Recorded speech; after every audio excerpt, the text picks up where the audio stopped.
आपने ये तो सुना ही होगा, actions speak louder than words. कुछ लोगों के लिए ना ये सिर्फ एक कहावत नहीं बल्कि उनके प्यार की जबान है। उनके लिए आई लव यू कहना उतना मायने नहीं रखता जितना कि उनके लिए कुछ कर देना। तो चलिए आज हम इसी जबान को समझते हैं, द 5 लव लैंग्वेजेस की चौथी जबान, एक्ट्स ऑफ सर्विस, यानी खिदमत के जरिए प्यार जताना। अच्छा, कभी ऐसा फील हुआ है कि आप अपने पार्टनर के लिए इतना कुछ करते हैं, घर के काम से लेकर उनकी हर तरह से मदद, लेकिन उन्हें जैसे कोई फर्क ही नहीं पड़ता? या हो सकता है इसका उल्टा हो कि आपको लगता है कि सारा बोझ आप पर है और आपका पार्टनर आपकी बिल्कुल मदद नहीं करता और आप बिल्कुल अकेला फील करते हैं? अगर इनमें से कुछ भी आपके साथ होता है, तो इसकी वजह शायद यही है कि आप दोनों एक दूसरे की लव लैंग्वेज, खास तौर पर एक्ट्स ऑफ सर्विस को समझ नहीं पा रहे हैं। तो ये एक्ट्स ऑफ सर्विस आखिर है क्या चीज़? बिल्कुल सादे लफ्ज़ों में इसका मतलब है अपने पार्टनर के लिए वो काम करना जो वो चाहते हैं कि आप करें। वो काम जो उनकी ज़िंदगी को थोड़ा आसान बना दे, उन्हें खुशी दें। मतलब आप उनकी खिदमत करके, उन्हें सर्व करके अपना प्यार जता रहे हैं। ये लफ्ज़ों से कहीं आगे जाकर आपके एक्शन से कहता है, देखो मुझे तुम्हारा कितना ख्याल। तो आइए इस प्यार के चौथे तरीके को थोड़ा और गहराई से समझते हैं। देखिए, ये सिर्फ काम निपटाना नहीं है। इसके पीछे सोच लगती है, प्लानिंग करनी पड़ती है, वक्त निकालना पड़ता है और एफर्ट, कोशिश तो लगती ही है। और जब ये सारी चीज़ें एक खुशी के, एक पॉजिटिव जज्बे के साथ की जाती हैं, तो ये प्यार का एक ज़बरदस्त इजहार बन जाती हैं। अच्छा, तो अब ये काम हो क्या सकते हैं? ये रोज़मर्रा के छोटे-मोटे काम भी हो सकते हैं, जैसे खाना बना देना, बर्तन धो देना, कचरा बाहर फेंक देना। और बड़े काम भी हो सकते हैं, जैसे बच्चे का डायपर बदलना, गाड़ी की सर्विसिंग करवाना या कुत्ते को वॉक पर ले जाना। ये जो लिस्ट आप स्क्रीन पर देख रहे हैं ना, ये तो बस चंद मिसालें हैं। असल बात यह है कि हर वो काम जो आपके पार्टनर के लिए अहम है, वही एक एक्ट ऑफ सर्विस है। इस कॉन्सेप्ट को ना सबसे बेहतर तरीके से एक कहानी के जरिए समझा जा सकता है। तो आइए मार्क और मैरी की कहानी सुनते हैं। उनकी कहानी में एक बड़ा ही दिलचस्प ट्विस्ट है। ये बताता है कि कैसे दो लोग एक ही लव लैंग्वेज बोलने के बावजूद एक दूसरे से दूर हो सकते हैं।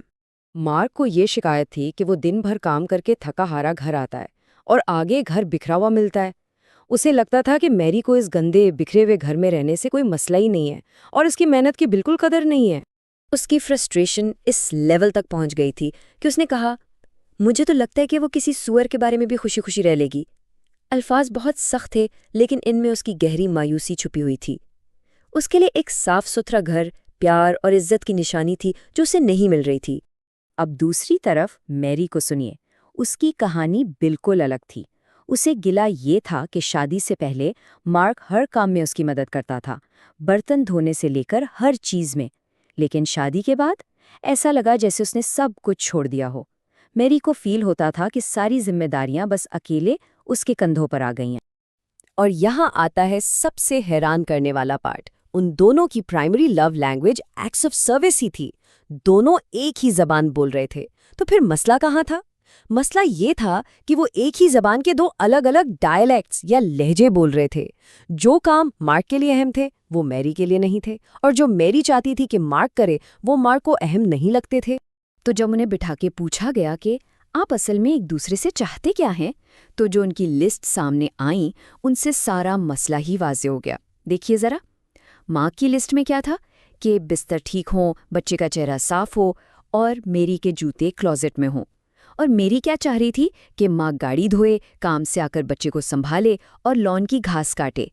देख रहे हैं आप, जबान एक ही है, एक्ट्स ऑफ सर्विस, लेकिन दोनों बिल्कुल अलग अलग डायलेक्ट्स बोल रहे थे। दोनों खिदमत चाहते थे, लेकिन उनकी प्रायोरिटीज़, उनकी ज़रूरतें एकदम मुख्तलिफ थीं।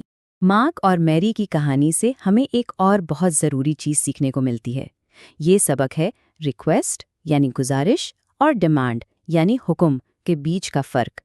प्यार का इजहार हमेशा गुजारिश से होता है, हुक्म देने से नहीं। इसमें सबसे अहम बात समझने वाली ये है कि जब आप अपने पार्टनर से रिक्वेस्ट करते हैं, तो आप उन्हें प्यार दिखाने का एक रास्ता, एक मौका दे रहे होते हैं। ये उन्हें बताता है कि वो आपके लिए अहम है। लेकिन जिस लम्हे आप डिमांड करते हैं, आप उन पर हुक्म चला रहे होते हैं, जैसे कोई पेरेंट बच्चे पर चलाता है। इससे प्यार का जो इम्कान होता है ना, वो वहीं ख़त्म हो जाता है। क्योंकि कोई भी काम जब मजबूरी में किया जाए, तो वो प्यार नहीं कहलाता। और यही इस पूरी लव लैंग्वेज का अहम तरीन नुक्ता है। प्यार एक इंतखाब है, एक चॉइस है। इसे ज़बरदस्ती हासिल नहीं किया जा सकता। सच्चे एक्ट्स ऑफ सर्विस हमेशा दिल से आते हैं, खौफ से, शर्मिंदगी से या किसी मजबूरी से नहीं। ये एक तोहफा है जो आप आज़ादी से अपनी मर्जी से देते हैं। अक्सर इस लव लैंग्वेज के रास्ते में एक बहुत बड़ी दीवार खड़ी हो जाती है, और वो है स्टेरियोटाइप्स।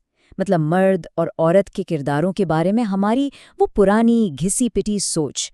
हम सोचते हैं कि कुछ काम सिर्फ औरत के हैं और कुछ सिर्फ मर्द के। माँ के साथ भी बिल्कुल यही हो रहा था। वो लाशऊरी तौर पर अपने वालिदैन के मॉडल को फॉलो कर रहा था, जहाँ उसके वालिद बाहर के काम देखते थे और वालदा घर के। लेकिन मैरी को वो प्यार देने के लिए जिसकी उसे ज़रूरत थी, माँ को इस स्टीरियोटाइप को तोड़ना पड़ा। उसे ये समझना पड़ा कि प्यार इन पुरानी रस्मों से बहुत ऊपर है। और ये जो सीखने का अमल है ना, ये हमेशा आसान नहीं होता। बॉब की ये मज़ेदार कहानी सुनिए। जब उसने ज़िंदगी में पहली बार कपड़े धोने की कोशिश की तो गलती से अनडाइल्यूटेड ब्लीच इस्तेमाल कर लिया। नतीजा, नीले तौलियों पर सफ़ेद पोका डॉट्स बन गए। लेकिन अहम बात ये नहीं कि उसने गलती की, अहम बात ये है कि उसने कोशिश की और आहिस्ता आहिस्ता सीख गया। आपकी कोशिश, भले ही वो परफेक्ट ना हो, आपके प्यार का सबसे बड़ा सबूत होती है। अच्छा, तो अब जब हम इस लव लैंग्वेज को इतना समझ चुके हैं, तो अब सवाल ये उठता है कि इसे अपनी ज़िंदगी में आखिर अप्लाई कैसे करें। तो चलिए एक बहुत ही सिंपल से एक्शन प्लान पर नज़र डालते हैं। ये 3 स्टेप प्लान बहुत ही आसान और इफ़ेक्टिव है। पहला स्टेप, अपने पार्टनर से सीधा सीधा पूछें। उनसे कहें कि ऐसी 10 चीज़ों की लिस्ट बनाएं जो वो चाहते हैं कि आप करें। दूसरा स्टेप, उनसे कहें कि इस लिस्ट को नंबर दें, सबसे अहम को नंबर 1 और इसी तरह बाकियों को। इससे आपको उनकी प्रायोरिटीज़ का पता चलेगा। और तीसरा और सबसे अहम स्टेप, इस लिस्ट को अपना गाइड बनाएं और अमल करना शुरू कर दें।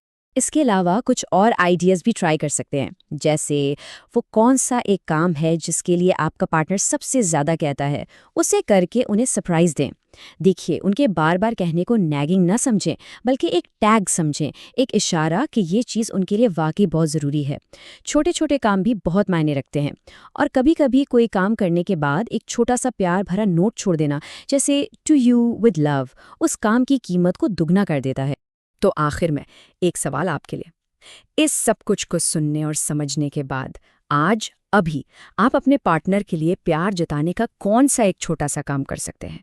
याद रखिएगा, कभी कभी सबसे बड़ा आई लव यू बर्तन धोने, कचरा बाहर फेंकने या बस उनकी पसंद की चाय बनाने में छुपा होता है।